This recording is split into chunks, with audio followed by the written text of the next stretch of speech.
Hello guys, इस video में मैं आपको पुष्पा मूवी की स्टोरी बताने वाला हूँ अपने स्टाइल में। तो मूवी की शुरुआत एक गिटार जैसे दिखने वाले इंस्ट्रूमेंट से शुरू होती है। उस इंस्ट्रूमेंट की बॉडी जिस लकड़ी से बनी होती है उसका नाम है लाल चंदन। पूरी मूवी लाल चंदन से रिलेटेड है। तो चलिए हमारी स्टोरी शुरू करते हैं। ये स्टोरी लाल चंदन की स्मगलिंग के ऊपर है। लाल चंदन मद्रास के एक जंगल में पाई जाती है। हमारे भाव की यहाँ एंट्री होती है जिसमें पुलिस उनका पीछा कर रही होती है और भाव को पुलिस ने शुरू में पकड़ लिया। ओह सॉरी, गलत बोला मैंने, भाव ने पुलिस को पकड़ लिया। फिर भाव यहाँ पुलिस वालों को 10,000 रुपये ऑफर करते हैं मैटर निपटाने का। पुलिस वाले यहाँ डिसीजन बनने में लगे रहते हैं। फिर जब पुष्पा भाव ने इनकी गांड मारी और गांड मारते मारते उनका रेट डिसाइड करते हैं, फिर 1 लाख में डील होती है। इस कंडीशन में कि एक एक पुलिस वाले को 1-1 लाख रुपए मिलेगा और यहाँ पुलिस वाले पिघल जाते हैं और पुष्पा भाव को छोड़ देते हैं। फिर स्टोरी थोड़ा पीछे जाती है 1 साल पहले, जहाँ पुष्पा भाव को एक मजदूर बताया गया है। एक दिन वो चेयर में बैठ के चाय और बन खाते रहते हैं। तभी उस फैक्ट्री का मालिक आता है, उसे देखता है कि पुष्पा भाव उसकी रिस्पेक्ट नहीं कर रहे हैं। मालिक की गांड जल जाती है और मालिक के साथ एक काम करने वाले की नज़र भी पुष्पा भाव पे पड़ती है। मालिक ने भाव को निकाल दिया। फिर वो अपनी दिहाड़ी लेके चले जाते हैं। फिर भाव के घर का सीन आता है, जहाँ एक आदमी आता है जिससे भाव की माँ ने पैसे लिए होते हैं। वो सुबह आके अपने रंडी रोना शुरू करके रखा हुआ होता है। फिर भाव आराम से ब्रश करते हैं और फिर बीड़ी लेके हगने चले जाते हैं। फिर पैसों के लिए वो अपनी भैंस बेच देते हैं और पैसा वापस दे देते हैं। फिर मनी लेंडर जाने वाला होता है कि हिसाब क्लियर हो गया। फिर भाव को याद आता है कि मनी लेंडर ने उनकी बहुत इज्जत उतारी है। तो भाव बोलते हैं कि पूरे गांव वालों को बताओ कि मैंने तेरे पैसे वापस दे दिए हैं। मनी लेंडर भाव को बोलता है कि मैं ये चोदूपंथी नहीं करने वाला, और भाव को यहाँ आ जाता है गुस्सा। फिर मनी लेंडर का बाजा बजाते हुए भाव उसको सबके पास मारते हुए लेके जाते हैं। फिर भाव काम की तलाश में जाते हैं, जहाँ 2 टाइप के पैसों का काम होता है, एक 100 वाला और 1000 वाला। तो भाव है, उन्हें ज़्यादा पैसे चाहिए होते हैं, तो वो 1000 वाले काम करने चले जाते हैं और उनके साथ हमारे कालू भाई भी चले जाते हैं। और पूरी बस भर के 1000 वाले वर्कर जंगल में चले जाते हैं। थोड़ी बारिश भी होती है। अच्छे काम करने जाओ तो भगवान भी शुद्धि करते हैं पानी बरसा के। काम अच्छा हो या बुरा, पूजा तो मस्ट है। आप भी पूजा कीजिए, मैं तो रोज़ पूजा करता हूँ।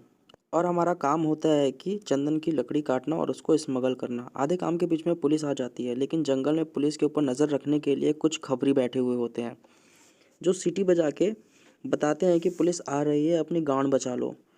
फिर सभी वर्कर भागने लगते हैं, सारा लकड़ी छोड़ के। फिर भाव एक लीडर की तरह उनकी फटी हुई गांड को सीलते हुए एक आइडिया बताते हैं। यहाँ डीएसपी गोविंद की एंट्री होती है और ये बहुत ही स्ट्रिक्ट पुलिस वाले होते हैं। और पुलिस वालों को पता चल जाता है कि यहाँ चंदन की लकड़ी काटी जा रही है। फिर डीएसपी साहब को आता है गुस्सा और लड़ाई शुरू होती है। यहाँ वर्कर ज़्यादा होते हैं तो पुलिस वालों को यहाँ से जाना पड़ता है अपनी इज्जत बचा के। भाव ने पुलिस वालों के आने से पहले लकड़ी को रस्सी से बांध कर पेड़ों में लटका दिया था। और ज़रा सोचो कि पुलिस वालों को ये लकड़ी दिखी ही नहीं। बहुत ही कंचोदवे पुलिस वाले थे, मतलब गांड के अंधे नहीं, थोड़े अंधे पुलिस वाले थे। फिर कटी हुई लकड़ियाँ ट्रक में लोड होती है और दिहाड़ी मिलती है लकड़ी के वेट के हिसाब से। फिर हमारे कालू भाई भाव के पास जाते हैं और बोलते हैं कि हमें आपके साथ रख लो, मैं आपके काम में आपकी मदद करूंगा। फिर कालू भाई उनको बताता है कि उनको बहुत सारे पैसे कमाने हैं। भाव उससे पूछते हैं कि कितने पैसे कमाने हैं, तो वो बोलते हैं कि मुझे 10 लाख रुपए कमाने हैं। भाव के मन में चलता है कि गांडू सोच पाया तो बस इतना कि 10 लाख ही जितना, मैं एक दिन में 10 लाख कमाने की सोच रहा हूँ।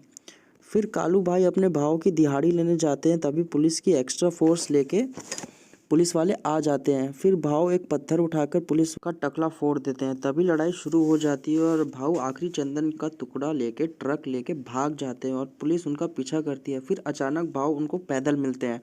ट्रक को भाव ने छुपा दिया होता है। फिर पुलिस स्टेशन में भाव की खातिरदारी होती है और खातिरदारी करते करते भाव पानी मांगते हैं और पुलिस वालों को देते हैं, क्योंकि पुलिस वाले ने सिगरेट पी पी के अपनी स्टेमिना की माँ चोद रखी थी, तो भाव उसे पानी पिलाते हैं। भाव को इतना मारने के बाद भी असर नहीं होता। फिर एक पुलिस वाला आता है और उनको बोलता है कि इसकी चर्बी मैं निकालता हूँ। ये बहुत ही इमोशनल मोमेंट होता है। फिर पुलिस वाला भाव को नाम पूछता है और भाव बताते हैं पुष्पराज। फिर वो बोलते हैं उनके बाप का नाम क्या है, तो भाव उनकी बचपन की स्टोरी में चले जाते हैं, जहाँ वो अपना एडमिशन कराने अपने माँ के साथ स्कूल गए हुए होते हैं। फिर वो मास्टर को अपना पूरा नाम बताते हैं और भाव गांव के एक बड़े आदमी के नाजायज़ औलाद होते हैं। उस बड़े आदमी के असली बेटे आते हैं, जो भाव और उनकी माँ का स्कूल में बहुत ही बेइज्जत करते हैं और उस समय हमारे भाव बहुत ही छोटे होते हैं तो वो कुछ कर नहीं पाते। फिर हमारे भाव पे केस हो जाता है, तभी उनको एक होटल में ले जाया जाता है। फिर एंट्री होती है 3 भाइयों की जिनके लिए हमारे भाव काम करते हैं। सबसे छोटा भाई का नाम होता है जॉली रेड्डी, जो कि बहुत बड़े रंडवे आदमी होते हैं जिनको जुदाई के अलावा कुछ भी नहीं सोचता। बीच वाले भाई का नाम होता है जग्गा रेड्डी, ये सबसे स्मार्ट होते हैं, पूरा काम इनके ही अंडर होता है, पूरे पैसों का हिसाब किताब यही कर रखते हैं। सबसे बड़ा भाई होता है कोंडा रेड्डी, ये अलग ही लेवल का चूतिया आदमी होता है। एक से बदला लेने के चक्कर में ये जीप के ऊपर खड़े होके ही जीप के अंदर बम मार दिए। उसके बाद से इनका एक हाथ ही है बस, तब से खाना और धोना दोनों एक ही हाथ से हो रहा है। आगे की स्टोरी मेरे नेक्स्ट वीडियो में मिलेगी। थैंक यू गाइस ये वीडियो देखने के लिए। अगर आपको मेरी वीडियो पसंद आई होगी तो मेरे चैनल को सब्सक्राइब करिए और वीडियो को लाइक करिए और शेयर करिए अपने दोस्तों के साथ। Thank you all for watching this video. Love you all.